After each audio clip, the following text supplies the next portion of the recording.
Les fruits et les légumes peuvent être succulents, mais au jardin, les succulentes, eh bien, c'est encore autre chose. Comme on l'entend dans le nom, une plante succulente est capable de stocker l'eau. Cette eau prend alors la forme de suc, d'où le nom succulente, et c'est ce suc qui va faire gonfler le feuillage et les tiges de la plante. Les plantes succulentes sont donc ce qu'on appelle des plantes grasses. Et c'est le cas des cactus par exemple, puisque l'eau est stockée dans la plante. L'avantage de ces végétaux, c'est de pouvoir bien résister aux différentes sécheresses. A contrario, les succulentes vont pousser dans des terrains caillouteux ou sableux. Il leur faut donc un sol très bien drainé. Un excès d'eau leur serait fatal. On va donc prendre soin de les rempoter dans les règles de l'art. Pour rempoter ces succulentes, on va utiliser un pot percé dans le fond afin de ne jamais avoir d'eau stagnante dans le fond du pot. Et pour assurer le coup, on va en plus installer un lit de billes d'argile pour que les racines n'aient jamais les pieds dans l'eau. Pour le terreau, vous pouvez utiliser un terreau cactus du commerce qui est par définition très léger.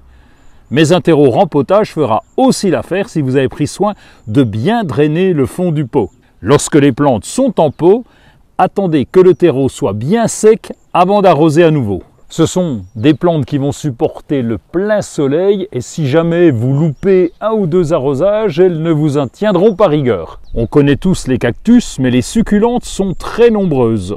On peut les planter en toute région et même en pleine terre avec les sédums qui sont capables de supporter des températures négatives.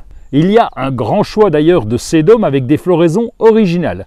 En extérieur, une plante comme la joue-barbe peut aller aussi bien en pot qu'en pleine terre. Pour les succulentes toujours en pot qu'on peut mettre sur le balcon ou en véranda, on peut choisir des Echeveria avec leur forme en rosette et leurs petites fleurs jaunes. Ce sont des plantes très décoratives. Le choix est vaste avec beaucoup de Crassula et en particulier Crassula ovata, l'arbre de jade. Aeonium et Sempervivum sont aussi très originaux. Ils s'adapteront à toutes les ambiances du jardin.